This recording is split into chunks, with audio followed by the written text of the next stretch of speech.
Rochelle from Minneapolis asks the following question.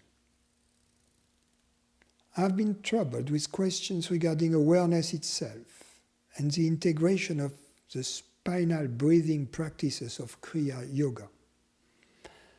I still need to mentally resolve these pieces. Do you feel that all practices other than effortless effort just induce states which obscure awareness itself?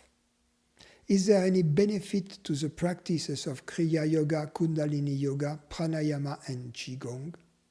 Why are they practiced if the recognition of ourselves as awareness itself is the goal?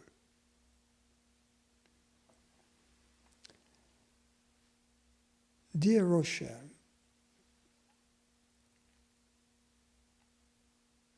there are all kinds of spiritual practices.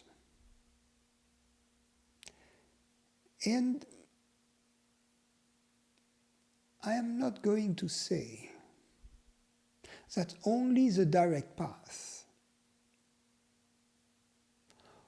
only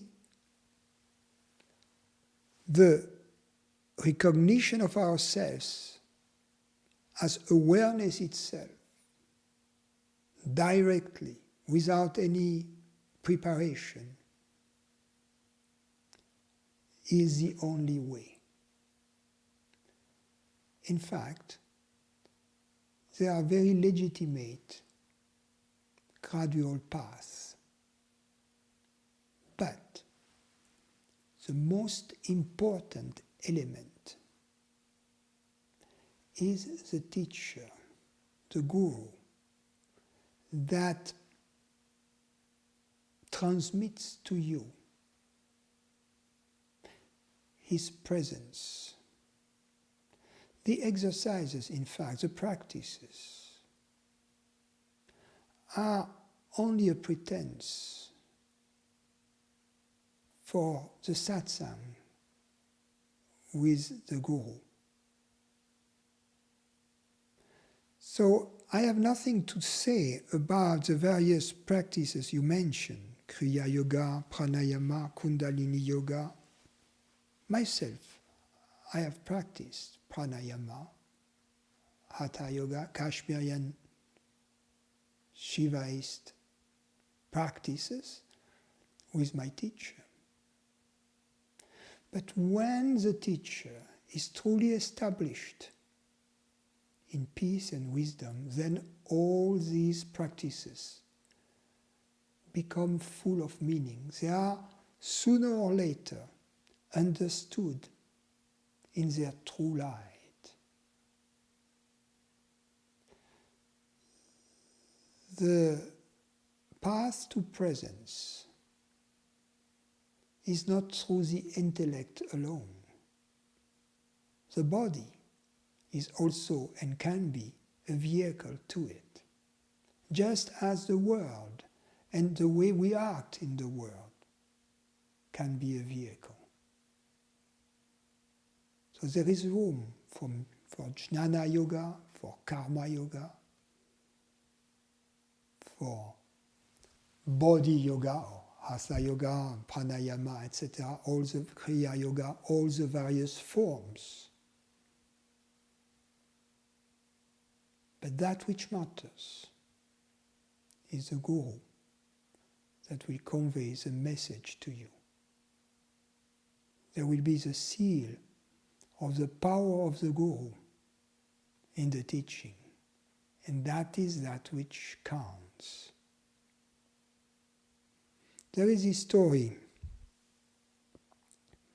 about the sage Ashtavakra and his student, the king Janaka. And the king asked Ashtavakra the following question. It is said that when a mantra is given, it is efficient only if it is given by a guru who is a true guru, meaning who is self-realized. Can you explain that to me? At that moment, there were two guards, two royal guards in the same room. Ashtavakra tells the guards, arrest the king. Of course, the guards didn't move. But the king felt offended and said, guards, arrest this man, talking about Ashtavakra. And immediately the guard came and took hold of Ashtavakra. And then Ashtavakra told the king, see, I'm just making my point. I use the same words you use. Arrest this man. But the guard didn't obey me, they obeyed you. There was a difference. The words were the same. But in one case, the words emanated from the mouth of the king. And they had the royal power with them. It is the same with the practices. The practices are like the words. If they don't have, if they don't come with the power or the blessing of the Guru, if you will, they are not going to be efficient. So my answer to your question is a non-answer, because it all depends regarding these practices on who is teaching them to you. And that cannot be done over the internet, and that cannot be done by mail. This contact has to be direct from person to person.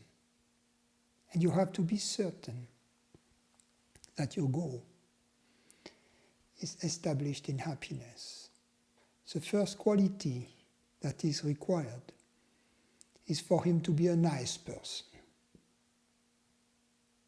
loving, for him to be happy, joyful, cheerful, to have a good sense of humor. These are very basic prerequisites. And also, you must feel understood by him. You must feel deeply understood at your deepest level. You must feel understood at the level of your love for the truth. You must have that in common with your Guru. I wish for it to be the case in your case. Thank you for your question.